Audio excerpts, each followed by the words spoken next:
Ons groet ook almal wat nou elektronies by ons erediens aansluit. Mag jy ook vanoggend God se teenwoordigheid en sy seën beleef. Kom ons bid nou saam.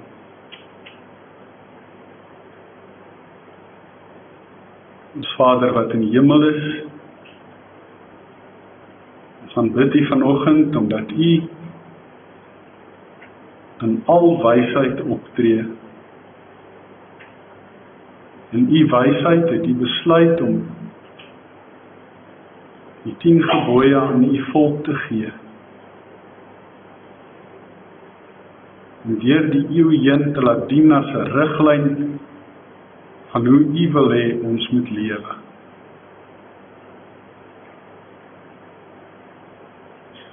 Daarin sien ons Vader dat U juis ons veilige bewaring en beskerming in gedagte het.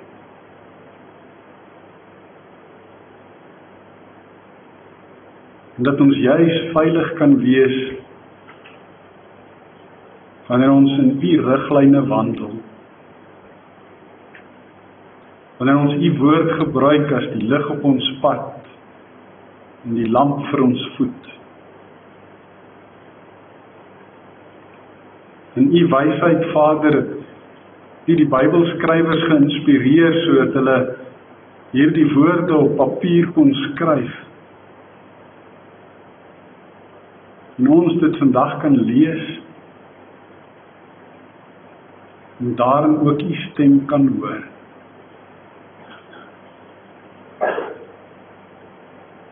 In U alwysheid weet U ook wat ons nodig het.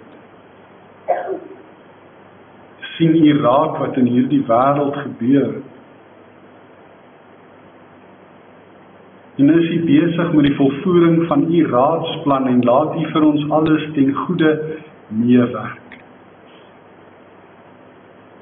Daarvoor loof en prys en dank ons U. En daarom bid ons Vader dat U ook vanoggend weer spesiaal en baie spesifiek met elkeen van ons sal praat. Gee dat dit ons sal motiveer om baie diep na te dink oor wat U wil hê ons moet doen. En gee ook vir ons die wysheid sodat ons reg sal optree, sodat U daardeur geëer en verheerlik mag word. Ons bid dit in Jesus se naam. Amen. Geliefdes, ons het verlede keer gehoor van Josua, hoe dat hy gesê het, hy en sy familie sal eerbied vir die Here hê, en hulle sal die Here dien, en hoe dat die volk gesê het, hulle sal dit ook doen. En toe het ons gehoor hoe dat die volk vir Samuel gevra het om 'n koning te kry, en Saul is toe aangestel as koning, en Samuel het vir hulle baie duidelik laat verstaan dat dit nie is wat hulle moes doen nie, hulle het verkeerd opgetree, verkeerd besluit, want God moet hulle koning wees. En nou moet hulle weet, as hulle koning oortree, gaan hy saam met hulle ook gestraf word wanneer hulle ook oortree. Maar as hulle eerbied vir die Here het, dan kan hulle God se seën te wagte wees. Nou gaan ons vanoggend verder lees uit die boek Samuel, hierdie keer die 2de Samuel boek, hoofstuk 23, die eerste 7 verse, waar ons 'n bietjie gaan kyk na wat Dawid geskryf het, wat die tweede koning van Israel geword het en vir wie wat vir Saul ook dan opgevolg het. Die opskrif van die gedeelte is 'n verbond vir altyd. Hier volg die laaste woorde van Dawid. Dit is Dawid, seun van Isai, wat praat. Dit is 'n man wat praat, een wat hoog geplaas is, die gesalfde van die God van Jakob, die gevierde in die liedere van Israel. Die Gees van die Here het deur my gepraat. Ja, sy woord was op my lippe. Die God van Israel het gepraat, die rots van Israel het vir my gesê, hy wat regverdig oor mense heers, wat regeer in eerbied teenoor God, is soos die môrelig as die son opkom op 'n oggend sonder wolke. Dit skitter na die reën, die gras skiet op uit die grond. God het my koningskap goed gevestig. Hy het aan my 'n verbond vir altyd gegee, behoorlik opgestel en goed bewaar. Al my hulp, al my vreugde, dit kom van hom af. Maar die goddelose is soos doringtakke wat alles weggegooi word. Niemand vat met die hand daaraan nie. Die daarmee werk doen dit met yster of hout, en 'n vuur brand hulle heeltemal uit. Tot sover ons skrifgedeelte vanoggend, en hierdie gedeelte gaan oor Dawid se laaste woorde. Hy was Israel se tweede koning. Hy stel homself eers bekend voordat hy aan die woord kom, en hy sê hy is een van die seuns van Isai. Isai het 'n hele paar seuns gehad, waarvan Dawid een van die jongste is, en hy was ook nie baie groot nie, hy was 'n klein ouetjie gewees, en sy werk was dat hy die skape moes oppas vir sy pa in die veld. Hy was 'n herder gewees. Maar hy was 'n dapper man, want ons weet ook van sy konfrontasie met die groot ou reus Goliat, en hoe dat hy in die naam van die Here vir Goliat oorwin en verslaan. Ons weet hoe dat Saul nie baie van Dawid gehou het nie, hoe dat hy van Dawid ontslae wou raak, want hy het bedreig gevoel deur Dawid. Partykeer het hy so 'n bietjie sy kop verloor in die proses, heeltemal sy meer daarmee saam verloor, en het hy probeer om Dawid dood te maak. Maar omdat God hom wou salf as koning, was Dawid veilig bewaar en het hy uiteindelik koning geword in Israel. Nou sy pa Isai gaan terug na sy pa Obed, né? En Obed, sal jy onthou, was die seun wat gebore is uit die huwelik tussen Boas en Rut, die Moabitiese meisie.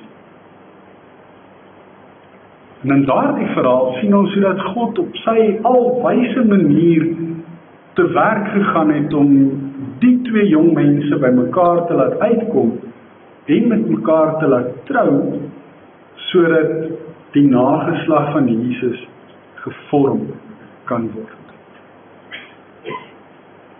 Want Jesus is ook uit dieselfde geslaglyn gebore. Dawid sê hy is 'n man. Hy is 'n mens, met ander woorde, net soos ons. Hy is nie God nie. Hy is ook nie 'n hemelwese nie. Hy is dus 'n gewone mens. Alhoewel hy ook 'n hooggeplaaste mens was. Want as koning het hy mag gehad, het hy gesag gehad, kon hy oor ander opdragte en bevele uitspreek en hulle moes dit doen en hulle moes dit gehoorsaam. Hy was juis 'n hooggeplaaste en koning van Israel omdat God self hom gesalf het deur sy profeet Samuel as koning. So hy het sy gesag van die Here afgekry. Dis nie iets wat hy gesteel het nie. Dis nie iets wat hy op 'n onregmatige manier bekom het nie. Dis nie dat hy op ander mense getrap het in die proses om bo uit te kom nie.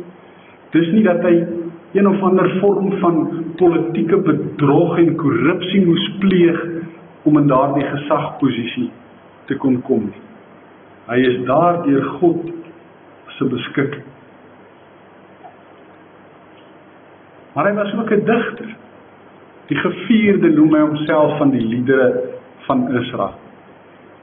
Lees maar weer deur die psalms, gaan kyk hoe baie psalms van Dawid, wat hy gedig het wat hy geskryf het, wat uiteindelik liedere geword het, wat deur die Koragiete, wat uit die nageslag van Levi uitkom, en wat priesters was, wat hulle gesing het in die tempel en waarmee hulle die gemeente sang begelei het. Hy was die oorsprong van baie van daardie liedere. Baie kunstige digter. Maar Dawid was geïnspireer deur God. En daarom is sy gedigte nie maar net 'n gewone digbundel wat 'n mens iewers in 'n biblioteek sal raakloop. Sy digbundel is deel van die Bybel, die woord van God, want God het hom geïnspireer. Dawid beskryf dit so, hy sê die Gees van die Here het deur my gepraat. Paulus skryf vir Timoteus dat die hele skrif deur God geïnspireer is, en daardie woord wat hy gebruik in Grieks is theopneustos, en dit beteken deur God geasem, deur God ingegee, deur God lewe gegee. So hierdie psalms wat Dawid geskryf het, is nie maar net goed wat hy self uitgedink het. Gaan kyk 'n bietjie na Psalm 119, wat die langste psalm in die Bybel is. Dis een van daardie alfabet psalms. Elke aantal reëls begin met 'n letter van die alfabet. Dit begin by die Hebreëse alfabet Alef. Jy sal onthou in die ou vertaling was daar ook altyd so opskrifie gewees, Alef, Bet, Gimel, Dalet, J, dis die Hebreëse alfabet. Gaan probeer 'n bietjie 'n gedig skryf, so lank soos Psalm 119, waarvan elke reël met A begin, dan met B begin, dan met C begin, dan met D begin, en gaan kyk of jy dit kan doen. En op die einde van die dag moet dit sin maak, soos wat Psalm 119 sin maak. Dit alles sê maar net vir my, 'n gewone mens gaan nie maklik so iets regkry. Jy kan net deur God geïnspireer wees om dit te kan doen. Dis net wanneer God jou die krag en die wysheid en die vermoë daartoe gee, dat jy in staat is om so iets te kan regkry. En daarom wanneer ons die psalms lees en ons sien dis 'n psalm van Dawid, dan kan ons maar seker wees, dis God wat deur Dawid met ons praat. Dis geïnspireerde woord van God. Dis nie maar net mense woorde. Hy sê God se woord was op sy lippe gewees. So wanneer hy dan nou gepraat het met die volk, is daar woorde wat God vir hom gegee het om te sê, en dit maak dat hy nie net 'n koning was nie, maar ook 'n profeet.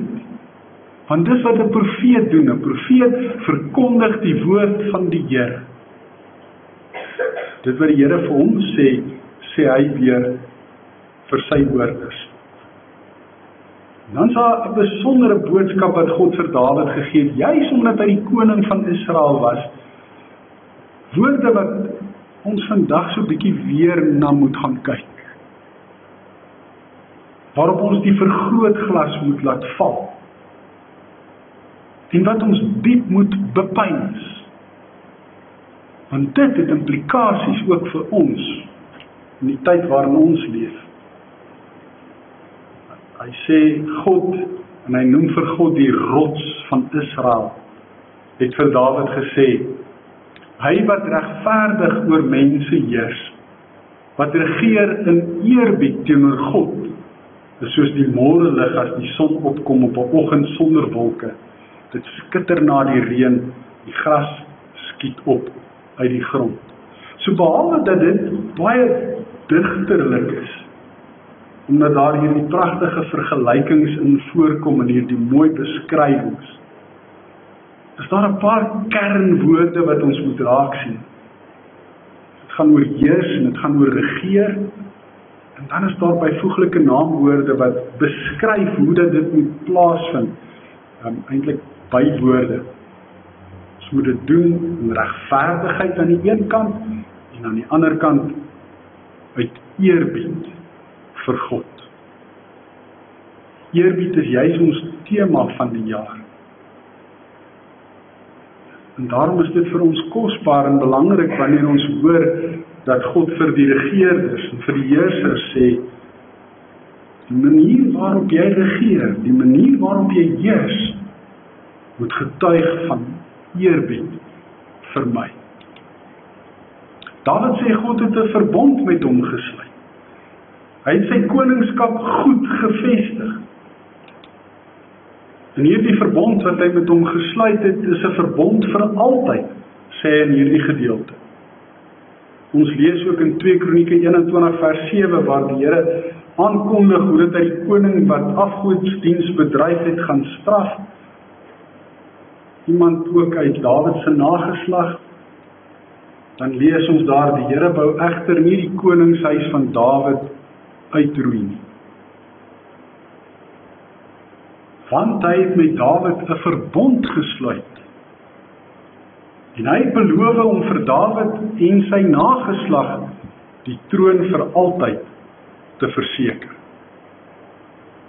Min of meer hierdie selfde vaste formule van 'n verbond vir altyd met Dawid gesluit, sy koningskap, sy nageslag wat daarbey betrokke is.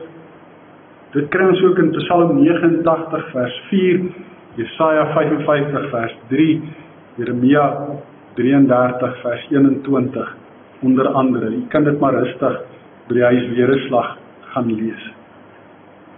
Dawid sê God het hierdie verbond behoorlik opgestel.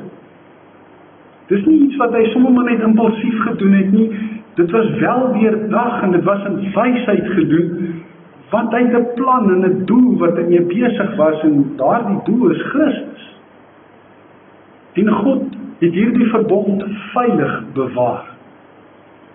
En daarom is dit 'n kosbare, goddelike verbond. En dan sê Dawid ook dat God die bron is van ware geluk. Hy getuig, Dawid getuig, al my hulp, al my vreugde, dit kom van die Here af. En gaan lees maar Psalm 23, wat eintlik maar grootliks ooreenkom met dit wat hy hier sê. Waar hy sê dat die Here sy herder is, dat hy hom bring by groen weivelde en by waters waar daar vrede is, dat hy hom nuwe krag gee, dat hy hom op die regte paaie lei. En selfs al moet hy deur moeilike omstandighede gaan, is hy nie bang nie, want God is by hom, God hou hom vas in sy eie hand. En hoe dat God hom soos 'n eregas behandel en hom by 'n feesmaal laat aansit en hom oorlaai met goedheid en hartlikheid en guns, en dat hy tuis is in God se huis tot 'n lengte van dae. En hoe dat hy ook in die ander psalms skryf, vind jou vreugde in die Here en hy sal jou gee wat jou hart begeer. So Dawid het ervaar en beleef dat sy geluk, sy vreugde, dat nie gelees in al die baie vrouens wat hy gehad het nie, dat nie gelees in die magsposisie wat hy gehad het nie, dat nie gelees in die rykdom wat hy gehad het nie, maar dat God die bron daarvan was. En daarom was hy waarlik gelukkig. Selfs al het hy ook moeilike tye gehad, waar sy eie seun teen hom in opstand gekom het, en Absalom self wou koning wees, en hy op 'n tragiese wyse gesterf het, en Dawid oor hom getreur. En spite daarvan, weet hy dat God die bron is van sy vreugde, en van sy hulp. En dan sê hy ook van goddeloses, hulle sal nooit ware geluk kan ervaar. Hy sê goddeloses, en dan vergelyk hy hulle met doringtakke. Hulle is soos doringtakke. Wat kan jy met 'n doringtak doen? Jy kan nie houtwerk doen met 'n doringtak. Jy kan dit maar net weggooi. Dan moet jy hoop niemand trap daarin. Jy vat dit nie sommer maklik met jou hand aan 'n doringtak nie. Jy doen dit baie, baie versigtig. Wie gebruik liewer 'n stuk gereedskap om aan daardie tak te vat, 'n gereedskap van hout of van yster.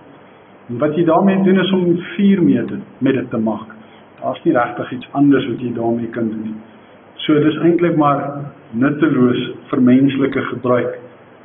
Hy sê goddeloos is nutteloos. Hulle gaan maar net weggegooi word. Hulle gaan maar net in die vuur verbrand word. En uiteindelik word dit in die Nuwe Testament ook geïnterpreteer as die helse vuur waarin hulle gaan brand. Dan gaan kyk maar na Psalm 1, waar daar ook 'n vergelyking is tussen die regverdiges en die goddeloses.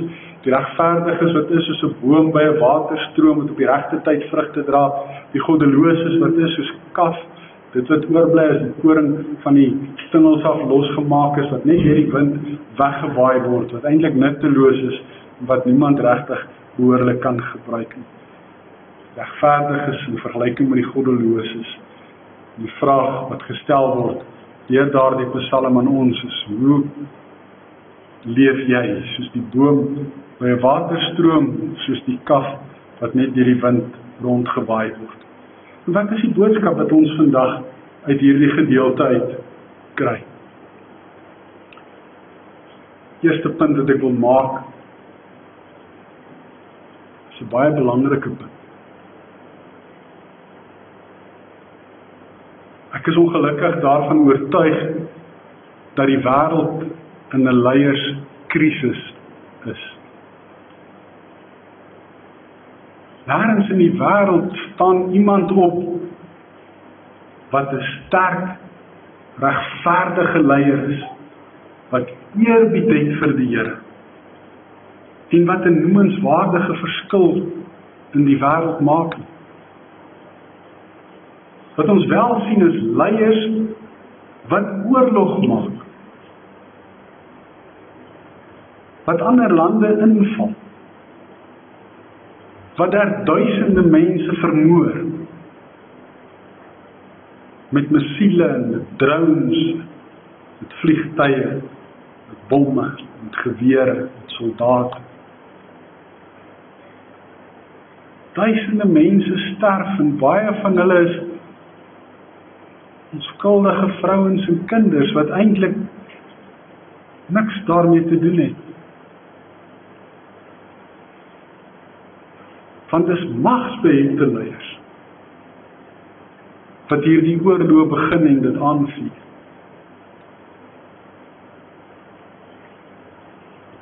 En dan is daar organisasies wat veronderstel is om wêreldleiers te wees, soos die Verenigde Nasies. En al wat hulle op hierdie stadium doen is hulle praat oor hierdie goed. Hulle stel dalk 'n paar sanksies in. Maar hulle onvermoë om 'n einde hieraan te maak, is vir almal duidelik sigbaar. Hierdie magsbehepte leiers doen net wat hulle wil.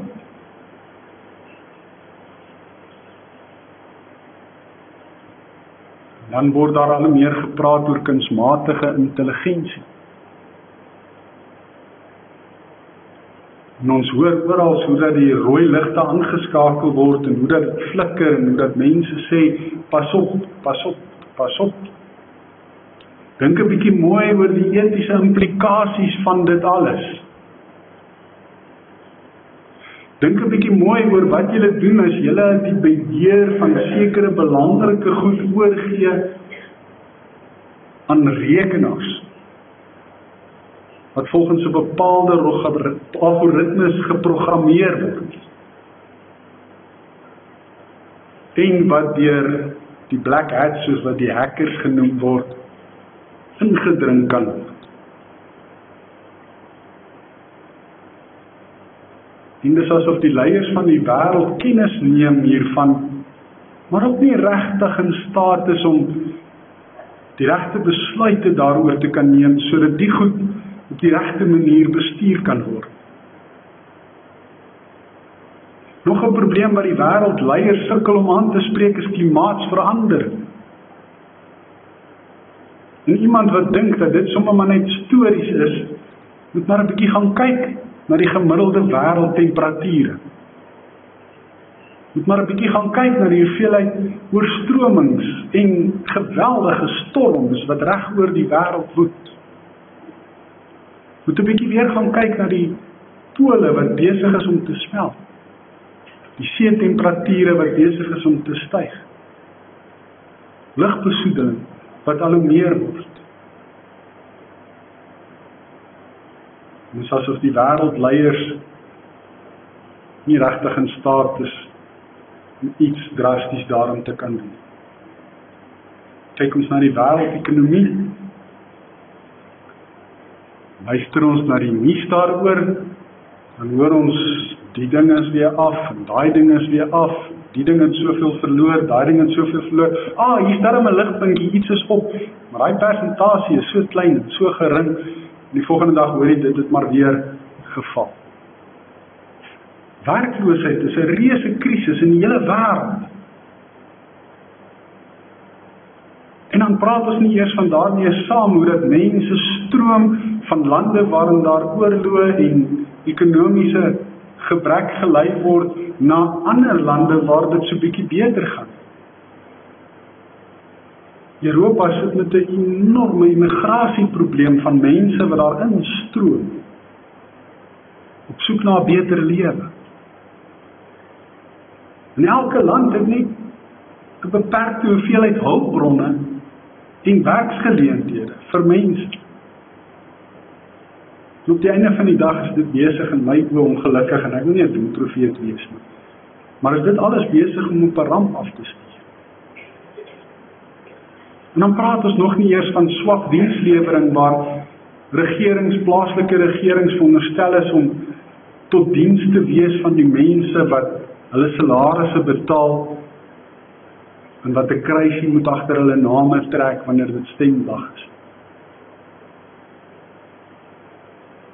Sorg net vir hulle self en vir hulle eie sak. En dan praat ons nie eers van korrupsie en tenderbedrog en diefstal en al die ander aardige goed wat daarmee saamgaan. Ek is seker ek het my standpunt duidelik genoeg gestel dat die wêreld in 'n leierskrisis is, en ek is seker dat jy met my daaroor sal saamstem. Magsbeheerde leiers regeer nie regverdig nie. Hulle regeer nie met eerbied vir die Here nie. Hulle is selfsugtig en sorg net vir hulle self en hulle eie sakke. Hulle wil net hulle eie belange bevorder. Dit gaan net vir hulle oor politieke gewin. Nie oor die mense in wie se diens hulle veronderstel is om te wees en tot wie se diens hulle moet wees. En daarom, geliefdes, het ons oor genoeg rede om te bid vir leiers wat regverdig en met eerbied vir God regeer. Maar ek wil daarmee saam sê, bid alleen is wonderlik,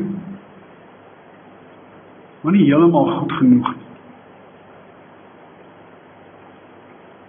Ons sal meer moet doen. Ons sal ons stemme moet dik maak. Ons sal moet begin praat oor die onregverdigheid, oor die gebrek aan eerbied vir God. En ouers wat kinders het, sal moet 'n bietjie weer gaan kyk na dit wat hulle alles vir hulle kinders leer en die wyse waarop hulle kinders opvoed. Baie keer is dit akademies, goed, liggaamlike versorging, goed, geestelike versorging, heeltemal soos wat dit moet wees nie. Emosionele versorging ook nie altyd waar dit moet wees nie. Maar as een ding wat ons baie keer nalat, en dis om in gedagte te hou dat ons kinders leiers moet word. Dat hulle geleer moet word, wat doen 'n leier, wat maak 'n leier 'n goeie leier? En as jy 'n goeie leier is, hoe tree jy op? Hoe tree mens op as 'n regverdige leier? 'n leier wat eerbied vir die Here het. Dis goed wat ons kinders en kleinkinders moet leer. Leierskap is in 'n groot mate 'n talent waarmee 'n mens gebore word, soos om 'n musiekinstrument te kan bespeel. Maar daai talent moet ontwikkel word. Hoe gaan jy weet of jy daai talent het as jy nie voor 'n klavier gaan sit of 'n gitaar gaan vat en gaan probeer speel en iemand gaan kry om jou 'n paar dinge te leer? Jy word nie 'n meester op enige gebied somme maar net oornag en somme maar net van self. Om 'n meesterleier te wees, gaan ook vra inspanning, oefening, toewyding, opleiding.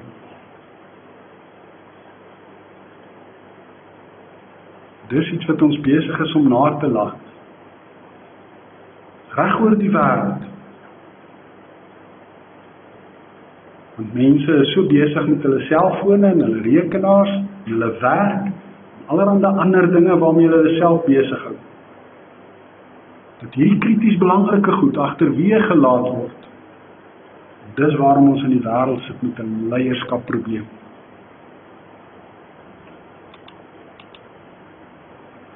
Goddeloosheid se uiteinde is die vuur. Ons moet dit maar weet, as jy sonder God probeer leef, dan gaan jy 'n baie ongelukkige einde tegemoet. Ons moet ook weet, die Bybel is die geïnspireerde woord van God en ons kan dit ernstig opneem. Ja, weliswaar moet 'n mens die Bybel versigtig lees. Nie op die klank af, sommer maar net letterlik woord vir woord en dit net so op ons situasie direk wil gaan toepas sonder om mooi te gaan dink oor die implikasies en die betekenis van alles of sonder om die konteks van elke teksvers te verreken. Maar wanneer jy die Bybel gebruik soos wat dit bedoel is om gebruik te word, dan hoor jy God se stem. Hoor jy sy beloftes, hoor jy sy liefdesverklaringe, hoor jy sy verlossingsplan.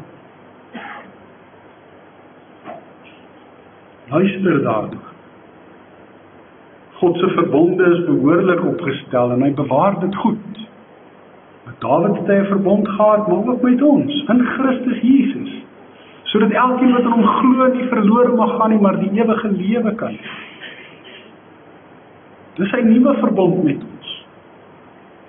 Hy bewaar dit goed, hy het dit behoorlik opgestel. Almal van ons wil graag gelukkig wees. Ons streef dan. Ons wil graag vol vreugde wees, vol blydskap.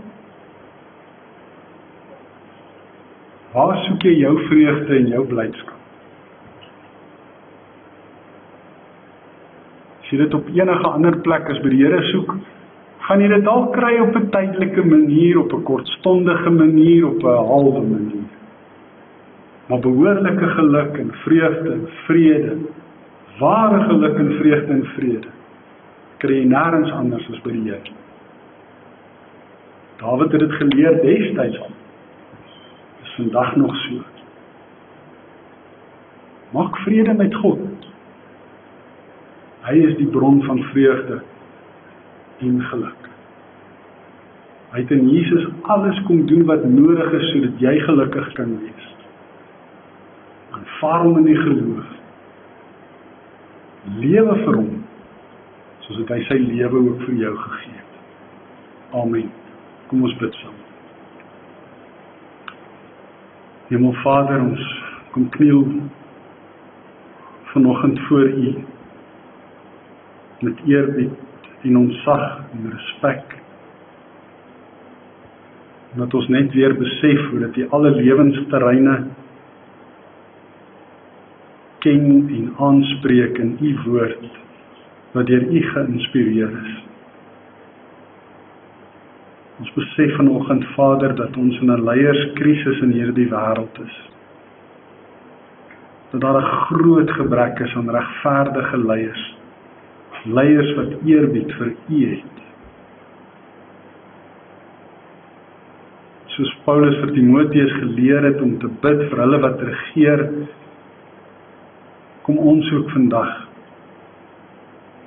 Here, dis amper verkiesingstyd in ons land en ons gaan baie politieke beloftes en praatjies en selfs leuns hoor. Maar ons bid, Vader, dat U werklik waar van ons leiers in hierdie land sal gee en in hierdie wêreld wat regverdig regeer en wat eerbied vir U het.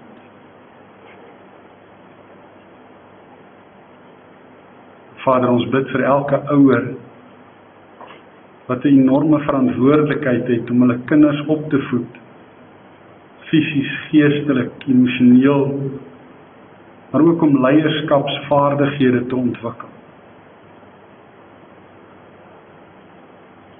Ons vra vir wysheid, Here, sodat paas en maas en oupas en oumas ook hierdie uitdaging kan regkry.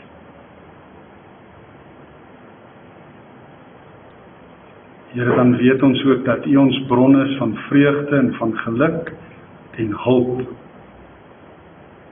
Daarom kom kniel ons voor U troon, loof en prys en dank ons U vir die vreugde en die geluk wat ons kan ervaar en beleef. En ons sien so baie ongelukkigheid om ons raak. En daarom bid ons dat U ons ook sal gebruik om geluk oor hierdie wêreld uit te giet.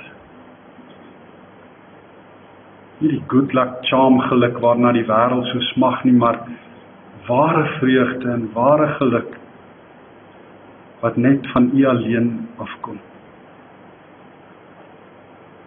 Vader, ons bid vir elkeen wat behoeftig is, op watter manier ook al. Ons bid dat U in daardie behoeftes sal voorsien, soos ons weet U alleen kan. Ons dankie dat ons deel kan wees van Falconried se fantastiese familie. Dat ons mekaar op die hande kan dra, mekaar se laste kan help dra, mekaar kan dien met ons gawes, sodat U gemeente as liggaam van Christus daardeur opgebou kan word. Vader, ons bid vir paas en maas en oupas en oumas, wie se kinders al groot is en dalk iewers elders in die wêreld bly, wat hulle min sien en baie na verlang. Ons bid dat U ook daardie verlange draaglik sal maak. En dat U ook daardie kinders oral veilig sal bewaar en ook sal gebruik in U diens en die uitbreiding van U koninkryk. Ons bid vir hulle wat siek is in die hospitale en tuis, vra vir beterskap en genesing soos dit U wil is. Ons bid vir wysheid, Here, sodat ons op die regte manier sal optree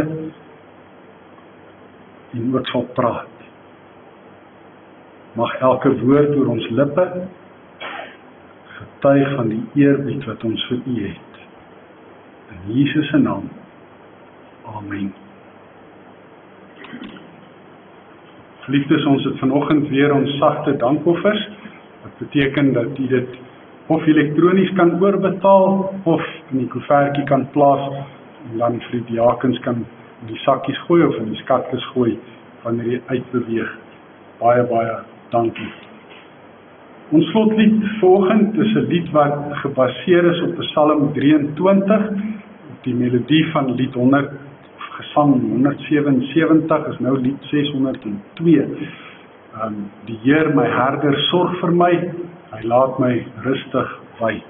So dit is een van Dawid se liedere, nou net in Afrikaans vertaal en op 'n ander beruiming. Kom ons doen hierdie 5 verse tot eer van die Here en die wete dat hy die bron is van ons geluk en van ons vreugde.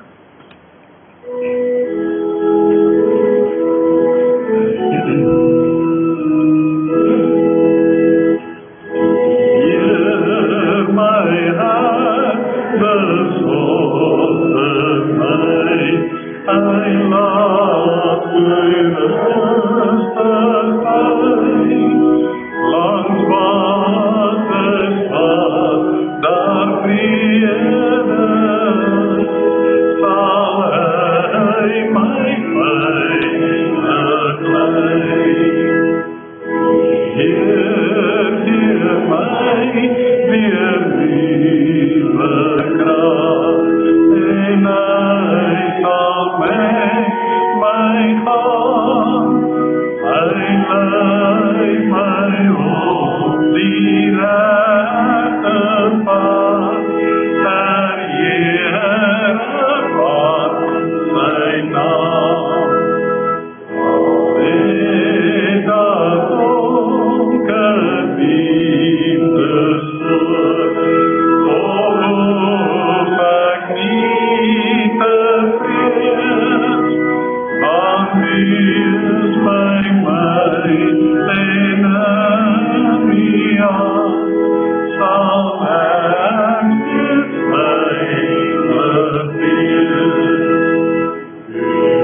ontvang nou die seën van die Here en gaan in sy vrede.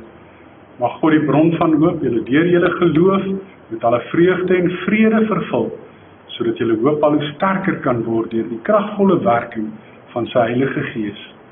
Amen. Kan die plekke net inneem vir die aankondigings asseblief?